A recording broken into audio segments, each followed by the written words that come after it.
O texto sagrado diz: de novo Davi reuniu os melhores guerreiros de Israel, 30.000 ao todo, e ele e todos os que o acompanhavam partiram de Baalá, em Judá, para buscar a arca de Deus, a arca sobre a qual é invocado o nome do Senhor dos Exércitos, que tem seu trono entre os querubins acima dela. Puseram a arca de Deus em um carroção novo e a levaram da casa de Abinadab na colina. Uzá e Aiô, filhos de Abinadab, conduziam o carroção com a arca de Deus. Aiô andava na frente dela. Davi e todos os israelitas iam cantando e dançando perante o Senhor ao som de todo tipo de instrumento de pinho, harpas, liras, tamborins, chocalhos e símbolos. Quando chegaram à eira de Nacon, Uzá esticou o braço e segurou a arca de Deus, porque os bois haviam tropeçado. A ira do Senhor acendeu-se contra Uzá pelo seu ato de irreverência. Por isso Deus o feriu, e ele morreu ali mesmo, ao lado da arca de Deus. Davi ficou contrariado, porque o Senhor em sua ira havia fulminado Uzá. Até hoje aquele lugar é chamado Pérez Uzá. E naquele dia Davi teve medo do Senhor e se perguntou: como vou conseguir levar a arca do Senhor? Por isso ele desistiu de levar a arca do Senhor para a cidade de Davi. Em vez disso, levou-a para a casa de Obed-edom de Gate. A arca do Senhor ficou na casa dele por 3 meses, e o Senhor abençoou a ele e a toda a sua família. E disseram ao rei Davi: o Senhor tem abençoado a família de Obed-edom e tudo que ele possui por causa da arca de Deus. Então Davi, com grande festa, foi à casa de Obed-edom e ordenou que levassem a arca de Deus para a cidade de Davi. Quando os que carregavam a arca do Senhor davam 6 passos, eles sacrificavam um boi e um novilho gordo. Davi, vestindo o colete sacerdotal de linho, foi dançando com todas as suas forças perante o Senhor. Enquanto ele e todos os israelitas levavam a arca do Senhor, ao som de gritos de alegria e de trombetas. E aconteceu que, entrando a arca do Senhor na cidade de Davi, Mical, filha de Saul, observava de uma janela. E ao ver o rei Davi dançando e celebrando perante o Senhor, ela o desprezou em seu coração. Eles trouxeram a arca do Senhor e colocaram na tenda que Davi lhe havia preparado, e Davi ofereceu holocaustos e sacrifícios de comunhão perante o Senhor. Após oferecer os holocaustos e os sacrifícios de comunhão, ele abençoou o povo em o nome do Senhor dos Exércitos, e deu um pão, um bolo de tâmaras e um bolo de uvas passas a cada homem e a cada mulher israelita. E depois disso o povo partiu, cada um para a sua casa. E voltando Davi para abençoar a sua família, Mical, filha de Saul, saiu ao seu encontro e lhe disse: como o rei de Israel se destacou hoje, tirando o manto na frente das escravas e de seus servos, como um homem vulgar. Mas Davi disse a Mical: foi perante o Senhor que eu dancei, perante aquele que me escolheu em lugar de seu pai ou de qualquer outro da família dele, quando me designou soberano sobre o povo do Senhor, sobre Israel. Perante o Senhor eu celebrei, e me rebaixarei ainda mais, e me humilharei aos meus próprios olhos, mas serei honrado por essas escravas que você mencionou. E até o dia de sua morte, Mical, filha de Saul, jamais teve filhos. Amém? Vamos orar. Senhor, obrigado pela oportunidade que temos de ouvir o Senhor e ouvir a sua palavra. Fala-nos ao coração, ministra, Senhor, as nossas vidas. Nós estamos desejosos de aprender de Ti, de aprender contigo, Senhor, a Tua palavra. Fala-nos, nós oramos e agradecemos em o nome de Jesus, e quem crê diga Amém. Bom, irmãos, como já é conhecimento dos irmãos, Davi então tem a oportunidade de unificar o reino. Afinal de contas, já havia assumido a parte do sul em Hebrom, e agora então, com a morte de Esbocete, Davi pode então assumir o reino na sua totalidade. E Davi então decide unificar as duas partes do reino, transformando Jerusalém na capital do império. Como Davi conseguiria alcançar a credibilidade de todas as tribos ao transformar Jerusalém na capital do império? Muito simples. O assunto religioso em Israel é muito importante. Se Davi transformasse Jerusalém não apenas na capital econômica e na capital política, mas também transformasse Jerusalém na capital religiosa, certamente as tribos de Israel precisariam subir para lá para oferecer sacrifício ao Senhor, e isso tornaria possível então que os israelitas comprassem a ideia de ter Jerusalém como a capital do império. Ainda mais pelo fato de que dos territórios de Israel, Jerusalém era uma parte que não pertencia aos israelitas, ela pertencia aos jebuseus. Então, sendo ela conquistada, era território neutro. Davi poderia então transformá-la na capital do império, transformá-la na capital religiosa. Isso faria com que ele não comprasse briga com nenhuma das tribos, nem a parte do norte, nem a parte do sul, e ainda assim ele poderia unificar o culto ao Senhor de todas as tribos na capital do império. E é isso que Davi decidiu fazer, transformando Jerusalém numa capital religiosa. Mas para isso, irmãos, um elemento importantíssimo era necessário. Que elemento é esse? A arca do Senhor. Porque ainda que um templo ou um tabernáculo fosse construído, sem arca não existe culto. Sem presença de Deus não existe culto. Amém, irmãos? Amém? Por isso é que o texto sagrado diz que onde estiverem 2 ou 3 reunidos, Ele está no meio deles. Então não adianta só ter 2 ou 3 reunidos, é necessário que Cristo esteja presente para que nós sejamos igreja. Então Davi, percebendo que era necessário que a arca estivesse presente, ele decidiu então buscar a arca na casa de Abinadab, lugar onde a arca já estava há muito tempo. Então Davi decidiu empreender algo novo, usando caminhos novos. Por que eu digo que Davi decidiu empreender algo novo, usando caminhos novos? Porque o texto sagrado vai mostrar para mim e para você, que Davi decidiu transportar a arca de uma forma como ela nunca havia sido transportada na história de Israel. Quando você lê os relatos a respeito do transporte do tabernáculo, na lei de Moisés, e do transporte dos utensílios do tabernáculo à arca do Senhor, você vai perceber que a arca sempre foi transportada por homens. Mas Davi decidiu inovar.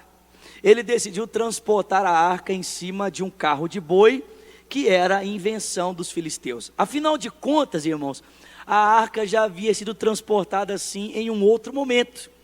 Você deve se lembrar, em 1 Samuel capítulo 6, o texto bíblico diz que em um confronto dos israelitas contra os filisteus, os filhos de Samuel decidiram levar a arca do Senhor, os filhos de Eli, decidiram levar a arca do Senhor para a frente da batalha, Ofni e Finéias, porque eles pensavam, se a presença de Deus estiver conosco, a vitória será garantida.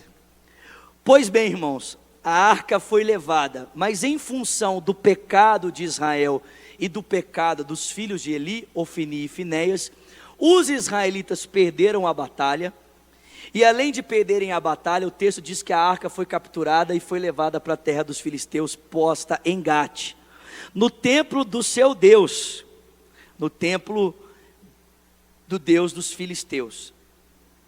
O texto sagrado vai dizer para mim e para você, que na manhã seguinte em que a arca estava ali no templo de Dagon, Deus dos filisteus, o texto diz que Dagon, a estátua que o representava, amanheceu com o seu rosto em terra. E os filisteus, observando aquela cena, pensaram o seguinte, vai ver que bateu um vento de madrugada e derrubou a estátua, e por isso ela amanheceu com o seu rosto no chão. E eles decidiram então levantar a estátua, permanecendo ao lado da arca da aliança. Bom, no outro dia pela manhã, não só Dagom estava com o rosto em terra, como a sua cabeça estava cortada e os seus membros estavam decepados. E aí o pessoal começou a perceber que aquilo não era uma coincidência.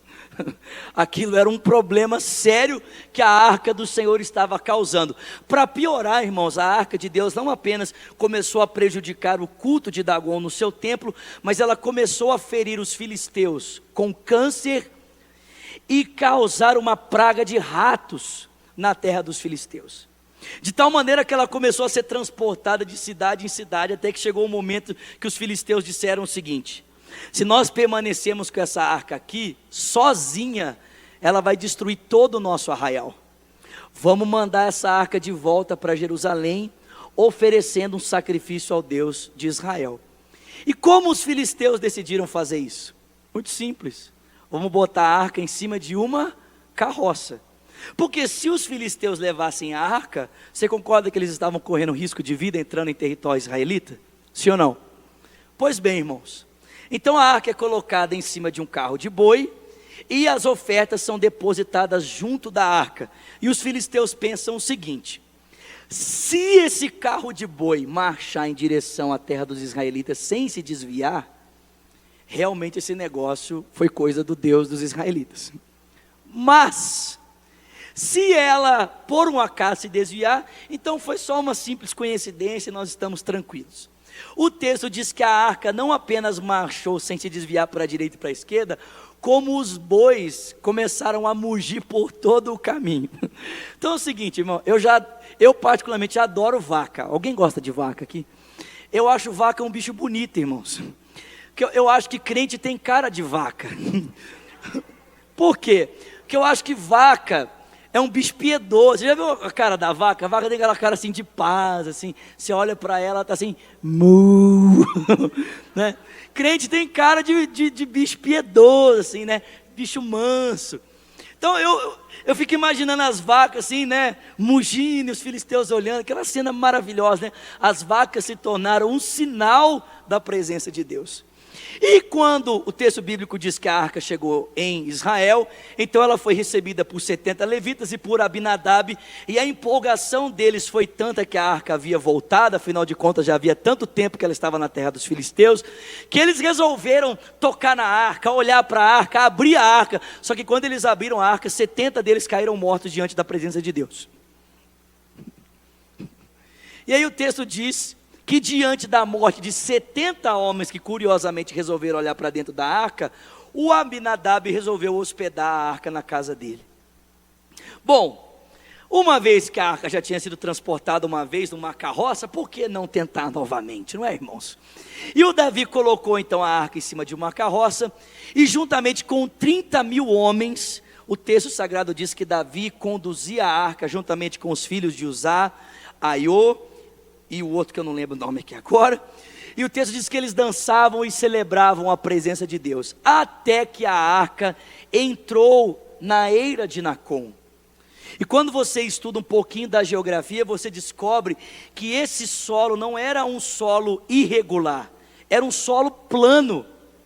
A eira de Nacon era um lugar assim, em que a carroça poderia transitar tranquilamente, porque quando a gente pensa assim que os bois tropeçaram, automaticamente na nossa imaginação, a ideia que a gente tem é de que o terreno era irregular, sim ou não? Mas não era, irmãos, era reto. Você já viu o boi tropeçar em terreno plano? O que mostra para nós, irmãos, que esse tropeçar, não foi um tropeçar normal. Esse tropeçar, irmãos, tinha a ver com uma ação de Deus. E por que eu digo isso? Porque o desejo de Deus, irmãos, não era que a arca fosse transportada num carro de boi. O desejo de Deus era que a arca fosse transportada por pessoas. Se a arca realmente viesse ao chão, por causa do comprometimento do carro de bois, os homens teriam que pegar a arca, irmão. E ao pegarem a arca, o propósito de Deus seria cumprido. Eu acho que foi Deus que de alguma forma fez com que aqueles bois tropeçassem, para que aquele projeto que estava sendo executado por Davi, fosse executado da maneira de Deus. O problema não era o projeto novo, o problema é que ele estava sendo feito por parâmetros novos, parâmetros que Deus mesmo não havia direcionado para que ele fosse feito.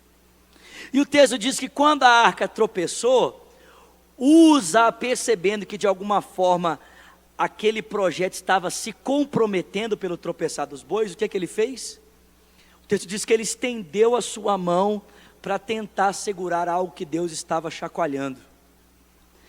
Ele estendeu a mão para segurar algo que Deus não havia estabelecido.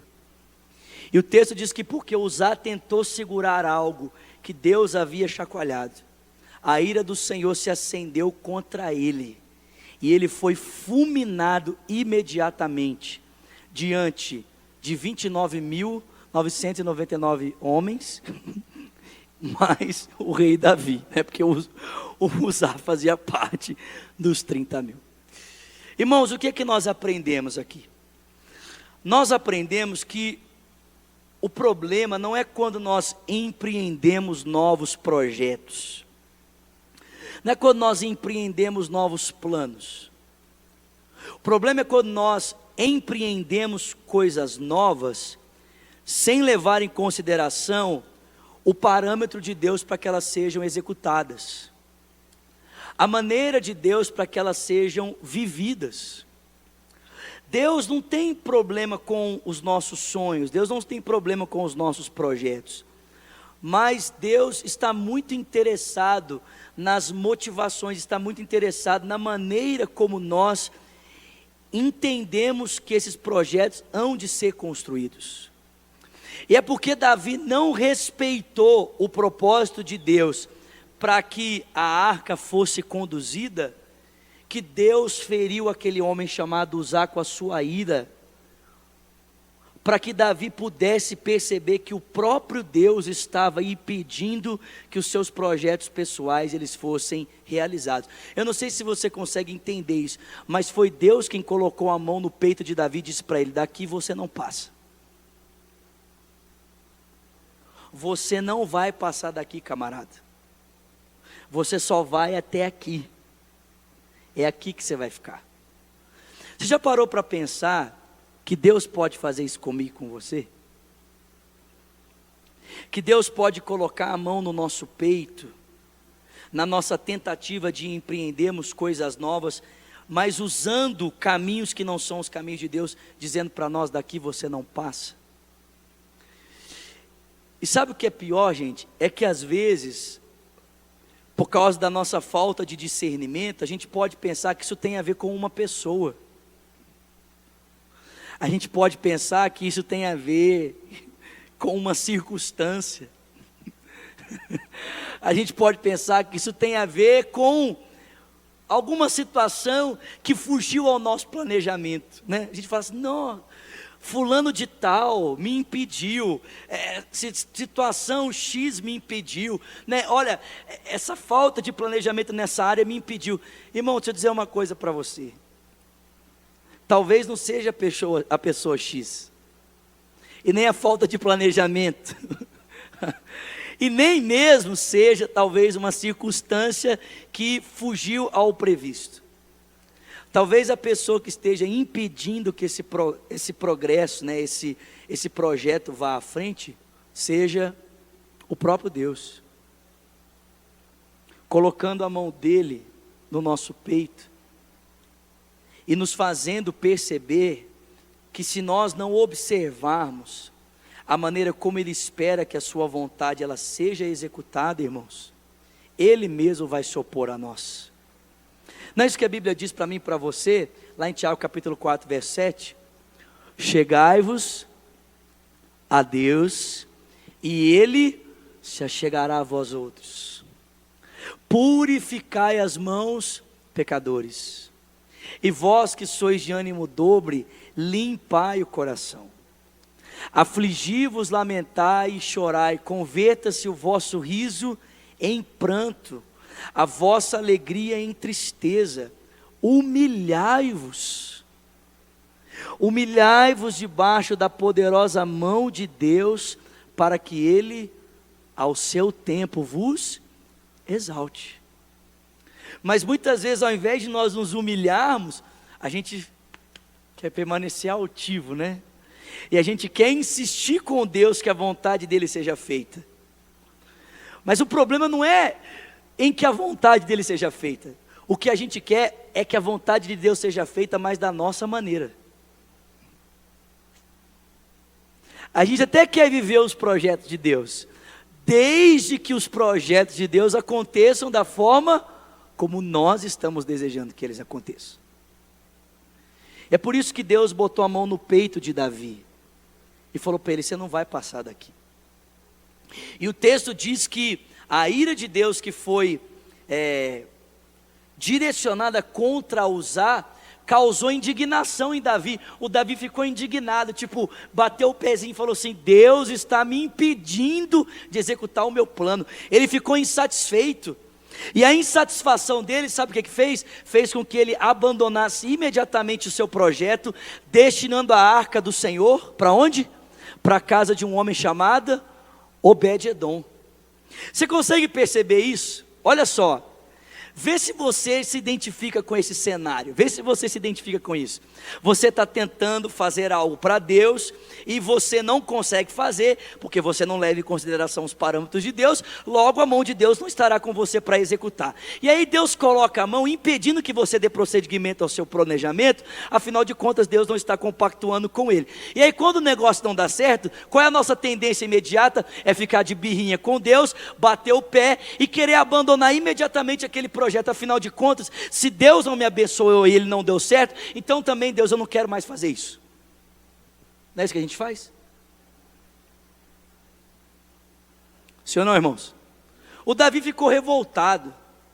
Mas sabe o que é impressionante? Irmãos, aqui a gente consegue ver pelo menos uma qualidade de Davi.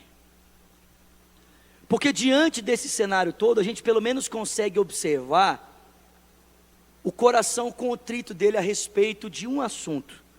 O texto diz que, apesar de Davi ter ficado indignado e ter decidido abandonar o seu projeto, porque Deus decidiu se opor a ele, o texto diz que Davi, mesmo diante disso, ele aprendeu a temer o Senhor.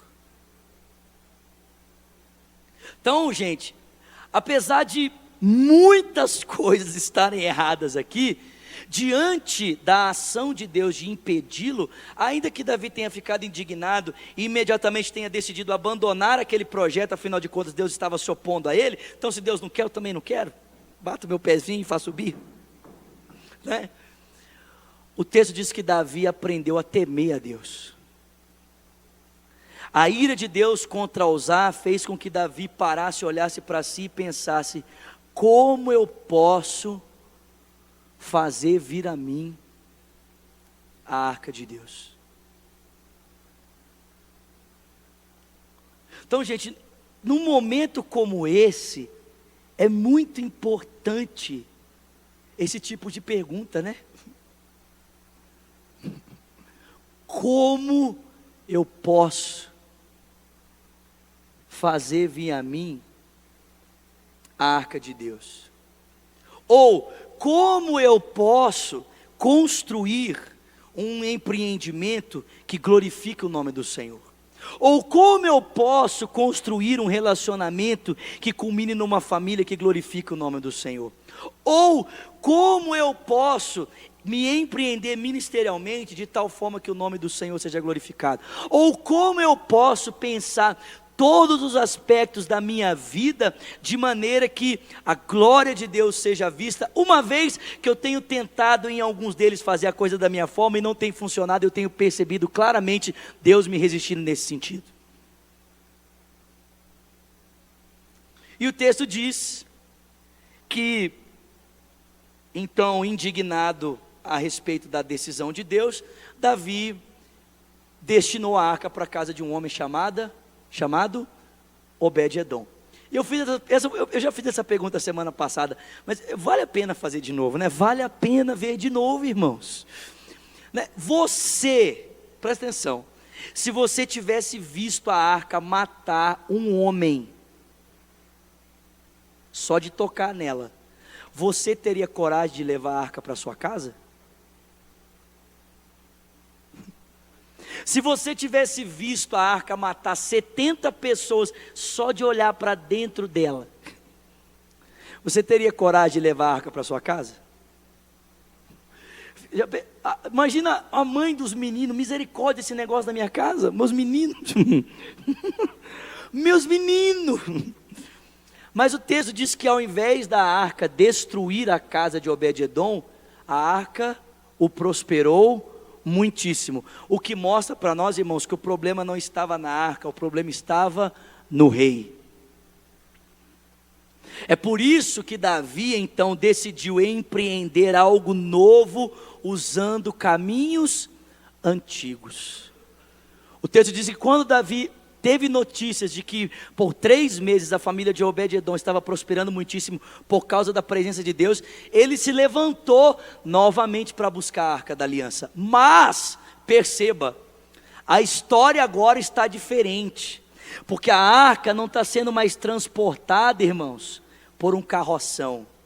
A arca está sendo transportada por pessoas, por homens.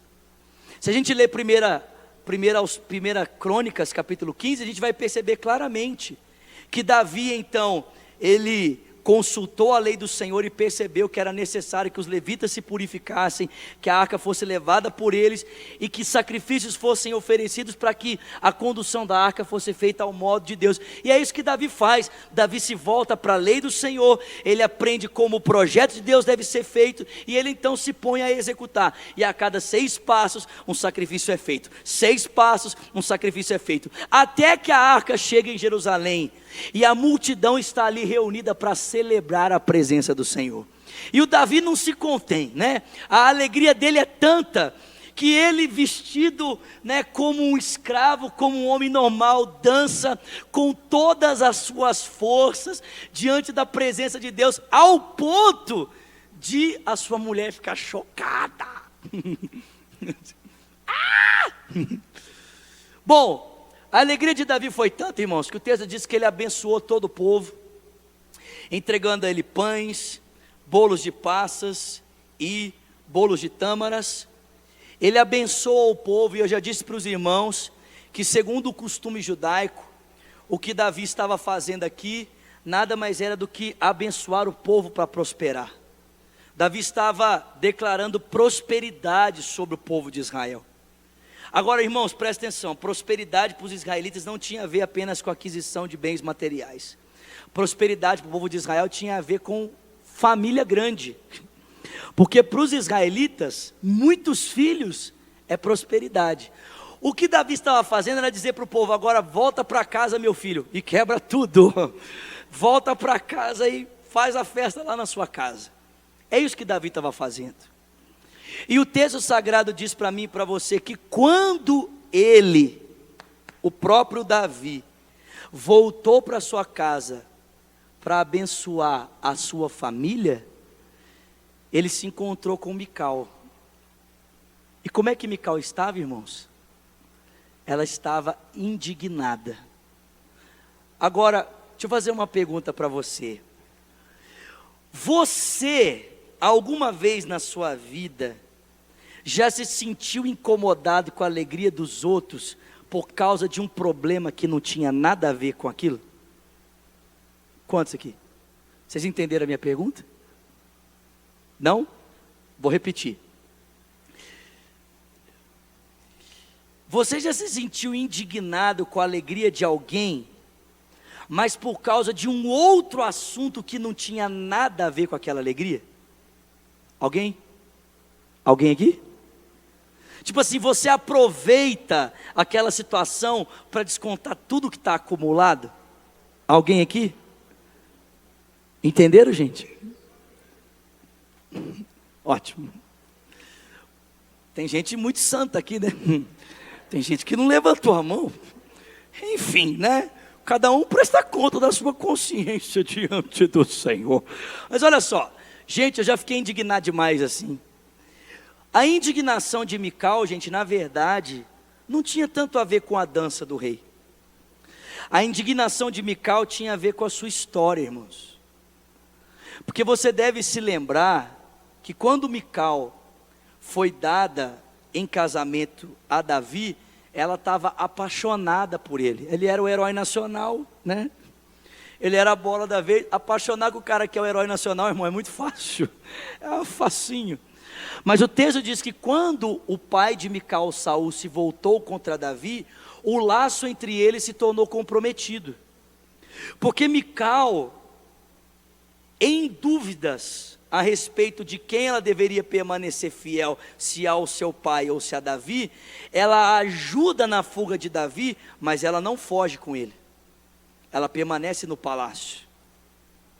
E olha só, você não acha engraçado? O texto diz que permanecendo ela no palácio, o seu pai arrumou um novo casamento para ela. Qual foi a postura dela, irmãos? Rejeitar esse casamento e dizer, não, mas já tem marido, foi isso? Não. Ela se aliança ao projeto do seu pai e ela se casa com esse homem. E o texto diz que após passarem-se muitos anos, quando Davi então assume o reino, qual é o primeiro pedido de Davi, irmãos? Eu quero a minha mulher de volta, né? Eu brinquei com os irmãos aqui que se o pronunciamento do Davi fosse que nem o pronunciamento do Michel Temer há poucos dias atrás, o Davi teria ido à rede nacional e teria dito, irmãos, tenho algo a dizer, ou cidadãos brasileiros, eu tenho algo a dizer, quero a minha mulher de volta. Essa foi a primeira palavra de Davi. Só que o texto diz que Mical já estava casada com um homem há muito tempo, e ela já o amava, e ele também amava ela. Então quando ela foi tirada desse relacionamento, ela foi tirada à força. E foi à força que ela foi conduzida para o palácio de Davi. E é nessa condição, gente, que o coração de Mical se encontra. Então, a indignação dela não é tanto com a dança do rei. A indignação dela é com uma história que vem acontecendo e que não está sendo resolvida. Ela só aproveitou a dança para colocar tudo para fora. Ela tinha motivos para fazer isso, sim ou não? Tinha, mas ela não tinha direito. E é isso que a gente precisa entender, gente. Que às vezes, nós até podemos ter motivo, mas o nosso motivo nem sempre nos dá direito. Às vezes a gente bate o pé e diz assim, mas eu tenho motivos.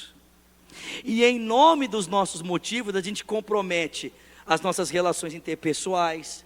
Em nome dos nossos motivos, a gente compromete a nossa relação com Deus, a gente compromete a nossa família, porque a gente tem motivos. Tem pessoas que preferem ficar com os seus motivos do que ficar com a sua família. Os seus motivos são mais importantes para ele do que a sua família. E a Mical então colocou tudo para fora. Tem uma versão desse texto que nós acabamos de ler, que diz que Mical chamou Davi de vadio. Alguém tem essa versão aí? Na sua Bíblia tem essa palavra? Confere aí, por favor, olha aí, irmão. Se for NVI que nem a minha, não vai ter. Mas se for de repente uma outra versão, o texto diz que ela chamou ele de um homem vulgar. Em outras versões diz que ela chamou ele de vadio, no verso 20 do capítulo 6. Ô gente, imagina a cena.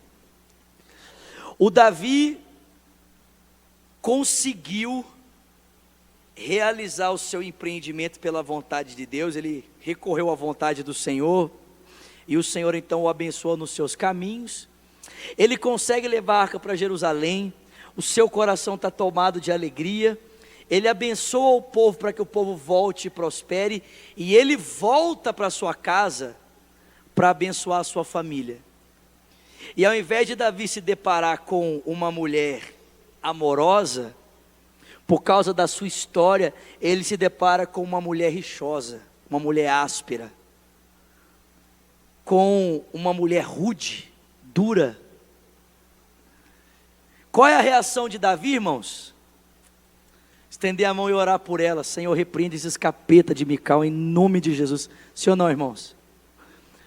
A reação de Davi, achou o vulgar aí? Vadio. Gente, ela chamou ele de vadio. A reação do Davi, gente, é responder Mical na mesma altura em que ela falou com ele.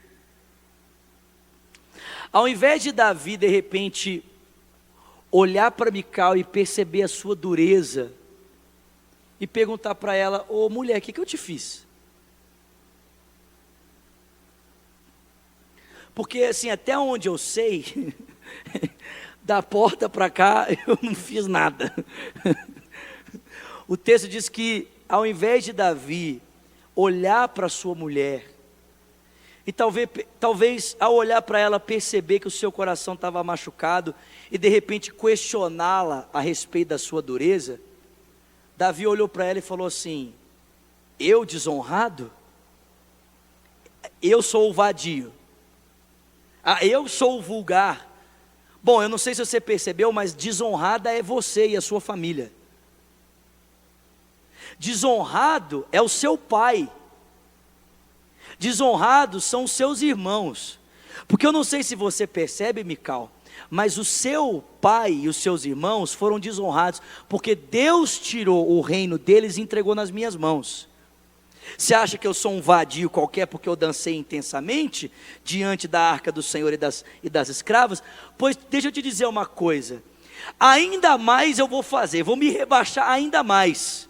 E posso dizer algo para você? Pois são essas escravas aí que você desprezou, elas é que vão me honrar na frente de todo o povo. Irmãos, nós estamos vendo uma briga de casal aqui, em que a mulher, por falta de sabedoria, prefere os seus direitos, né? Ao invés de perceber o momento e talvez, né, se conter e tratar o assunto depois. E a gente percebe um rei inconsequente, que consegue se arrepender diante da mão de Deus que se opõe aos seus projetos, mas não consegue ter o mesmo coração quebrantado para sua esposa. Um rei que consegue ter um coração quebrantado para o seu Deus, mas não consegue ter um coração quebrantado para a sua família. Não consegue olhar para a sua mulher e, percebendo talvez a dor do seu coração, estender a ela a mão de misericórdia. Não, ele recebeu honra, ele recebeu desonra, e qual é a reação dele? É desonrá-la também. Ele recebe ofensa e de imediato ele também ofende ela, ofende a sua família. Tipo, lembra quando no colégio, acho que eu dei esse exemplo semana passada, né? Lembra quando no colégio o menino vinha e te ofendia, e você queria ofender ele mais falando assim: é sua mãe, você lembra? Quem lembra aqui? Quem fez isso aqui? Gente, tem uns irmãos que é muito santo aqui, não levanta a mão para nada, nunca pecou, né? Impressionante, né? Mas eu lembro que aí os colegas ajudavam e falavam: ô louco, falou da sua mãe, que é, não, sua mãe, não, se você não deixar, não, xingou seu pai, não, é o seu pai, disse que seu pai é gordo, ninguém tinha falado nada disso, vocês lembram? Mas botava fogo, né, botava lenha na fogueira para o pau quebrar. O Davi olhou para Mical e falou assim: é o seu pai que é o desonrado, seus irmãos, sua família que é uma desonra, sua família é uma vergonha, Mical. Quem que você pensa que você é para falar alguma coisa de mim? Será que você já parou para atentar para o lugar de onde você veio? Sua família é uma vergonha.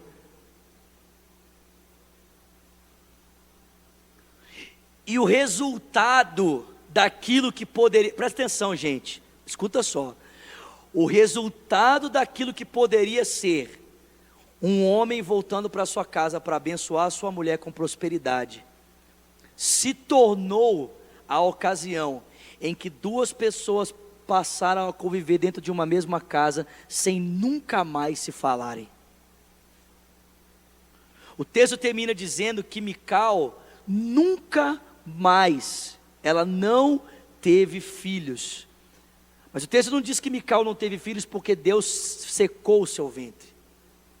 Mical não teve filhos porque a ira de Deus se acendeu contra ela, fechando a sua madre. Não. Mical não teve filhos porque depois desse confronto entre ela e Davi, entre Davi e ela, eles nunca mais se falaram. Eles passaram a ser duas pessoas que conviviam na mesma casa, sem nunca mais se falar. Por quê? Porque eles escolheram ter razão. Quantos relacionamentos hoje não estão acabando porque as pessoas preferem ter razão? Pessoas que convivem dentro da mesma casa e não se falam. Por quê? Porque elas preferem ter razão. Irmão, você consegue entender que Davi voltou com as mãos cheias de bênção para trazer sobre a sua família, mas as bênçãos caíram por chão, e o que foi perpetuado foi a desavença, a discórdia, a maldição sobre a casa dele? A gente já tem percebido aqui há algumas semanas esse contraste na vida de Davi, de ser um homem brilhante da porta para fora, mas um homem fracassado da porta para dentro. Te percebeu a fraqueza dele no que diz respeito ao sexo oposto? Teve 6 mulheres, requereu Mical, sua 7ª esposa, vários filhos, a sua incapacidade de administrar a sua impulsão nesse sentido. E agora nós estamos vendo Davi ser incapaz também de administrar o seu relacionamento conjugal. O cara não consegue sentar e resolver um conflito. Não consegue. Ele prefere ignorá-la. Ele prefere virar as costas para ela. Ele prefere fingir que ela não está presente, ainda que ela permanecesse sendo o resto da sua vida sua esposa. Talvez você conheça pessoas desse jeito. Se você talvez não é essa pessoa, vive dentro de uma casa com outras pessoas que você não convive com elas. Por que não? Porque você prefere ter razão.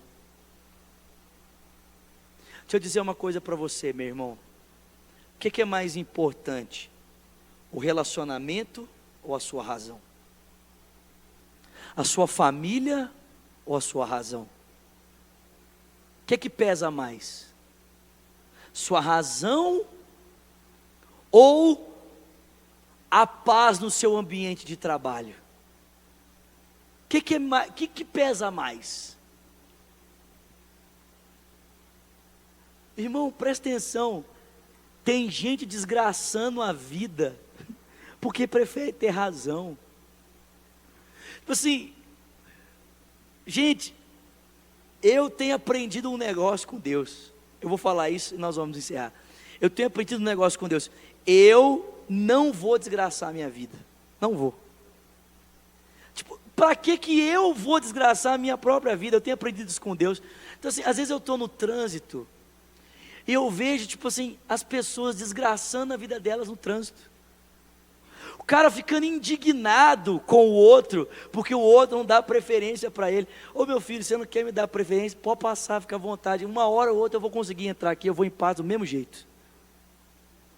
Mas as pessoas brigam tanto pela preferência no trânsito, que elas conseguem, porque brigam com a preferência, ter a preferência, mas elas não conseguem ter paz depois.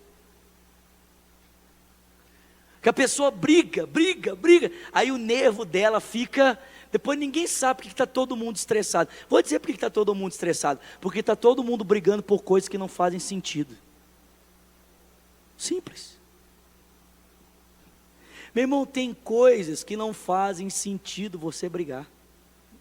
Não faz. Você está gastando energia à toa. Deixa de ser bobo, menino. Para de ser bobo. Cara, às vezes eu estou dirigindo assim, tranquilo. O cara vem atrás de mim assim, a milhão. Eu dou seta, falo assim, pode ir meu filho, pode ir, eu não estou com pressa. Não estou com pressa, pode ir, vai, corre. E aí às vezes assim, o cara corre. Sinal fecha lá na frente e eu dirigindo tranquilo, chego e paro do lado dele. Aí eu fico assim, eu fico olhando, fico assim, eu olho e dou aquela risada, tipo assim, você é bobo demais, velho. E aí eu fico pensando assim, cara, só o fato de eu estar parado do lado desse cara que correu tanto para não chegar a lugar nenhum, já é uma lição de vida para ele, de que a pressa dele não está servindo de nada.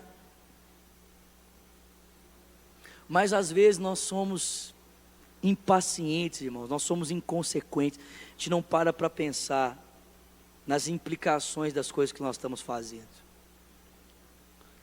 Só vou falar mais uma coisa e eu vou encerrar.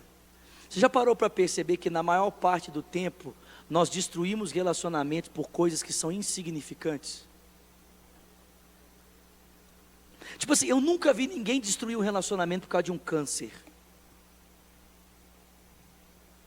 Nunca vi uma família acabar por causa de um câncer. Nunca vi. Um membro da família tem um câncer e todo mundo diz que absurdo esse câncer. O povo quebra o pau e acaba a família. Nunca vi.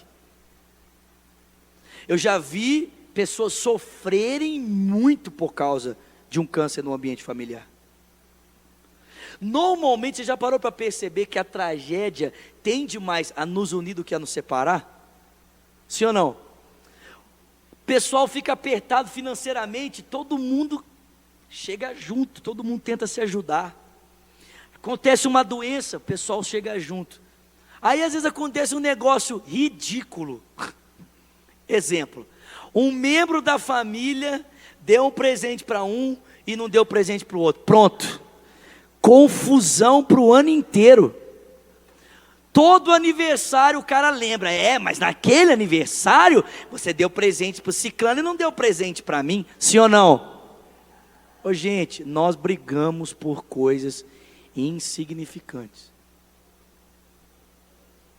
Que Deus nos ajude, amém, irmãos?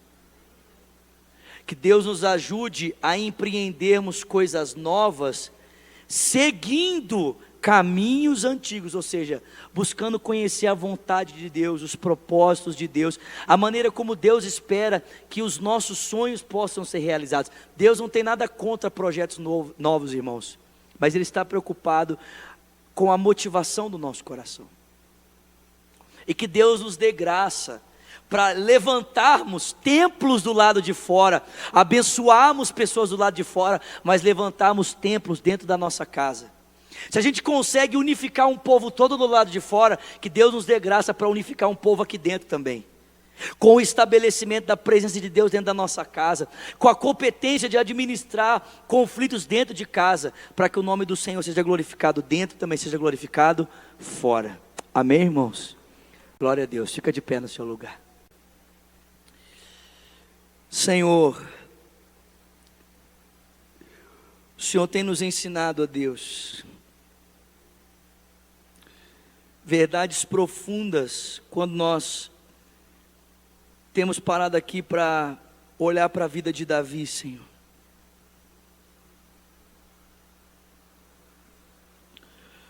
O Senhor tem falado conosco, ó Deus, valores profundos, verdades profundas.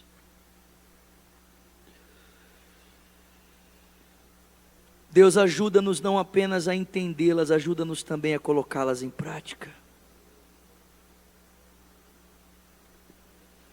Senhor, talvez estejam pessoas aqui nessa noite marcadas pela frustração. Talvez existam pessoas aqui nessa noite carregando a dor, ó Deus, de empreenderem algo novo e não conseguirem realizar. Talvez estejam pessoas aqui nessa noite como Davi, indignadas com o Senhor, porque os seus sonhos não vão para frente. Deus, mas o problema não está em Ti, Senhor. Se o Senhor não tem permitido que esses sonhos avancem, é porque valores importantes a respeito dele precisam de serem corrigidos. Ajuda esses irmãos, Senhor. Deus, isso aconteceu na minha vida por tanto tempo, Senhor. Tanto tempo na minha vida, Senhor, eu empreendi sonhos, eu empreendia projetos, Senhor, e eu não os via acontecer, Senhor, eu não os via, Senhor, saírem do papel, Senhor. Mas o que faltava, Deus, não eram os sonhos, o que faltava era o Senhor tratar o meu coração. Talvez o mesmo esteja acontecendo aqui com alguns dos meus irmãos. Deus, talvez a peça, a engrenagem que falta, Senhor, seja o coração dos meus irmãos estarem submetidos ao Senhor. Pai, mas nós não apenas queremos sucesso, Senhor, do lado de fora, Senhor. Nós também queremos ser pessoas realizadas no ambiente familiar, Senhor. Senhor, nós estamos vivendo dias no nosso país em que os parâmetros familiares estão sendo descredibilizados. Na verdade, Senhor, o mundo hoje ridiculariza o amor e a união entre homem e mulher, ridiculariza o casamento.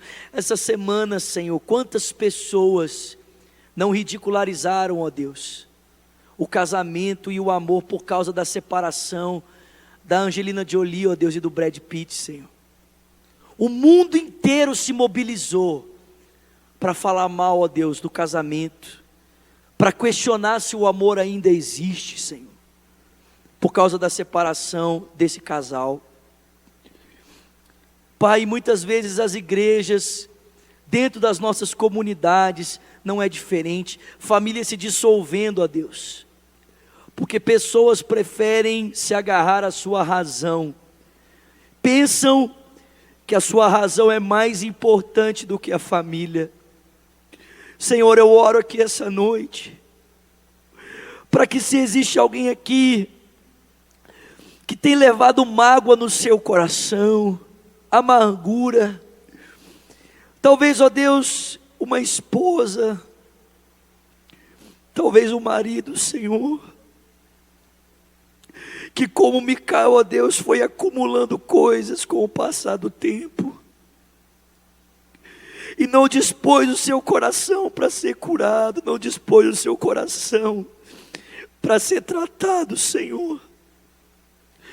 E a rigidez, a amargura, Senhor, tem tomado o seu coração. Pai, eu oro nessa noite, tira essa casca de dureza, tira essa casca de amargura, Senhor, sara esse coração, sara também, ó Deus, o coração do marido ou da esposa, que se sentem desonrados, e tem na palavra dura, Senhor, a sua arma de defesa contra os ataques do seu cônjuge. Filhos, ó Deus, que se sentem desonrados pelos seus pais, e que muitas vezes lançam palavras duras, Senhor. Famílias, ó Deus, que convivem na mesma casa, mas não são unidos, não têm relacionamento. São pessoas morando debaixo do mesmo teto, mas não são uma família. Deus, que o nosso lar não seja como o lar de Davi, Senhor. Que a nossa família possa refletir a glória do Senhor. Que a nossa casa possa refletir a bênção do Senhor, Pai. Em nome do Teu Filho Jesus Cristo. Nós te pedimos isso nessa noite, Senhor. Agradecidos para a honra e para a glória do Teu nome, em o nome de Jesus.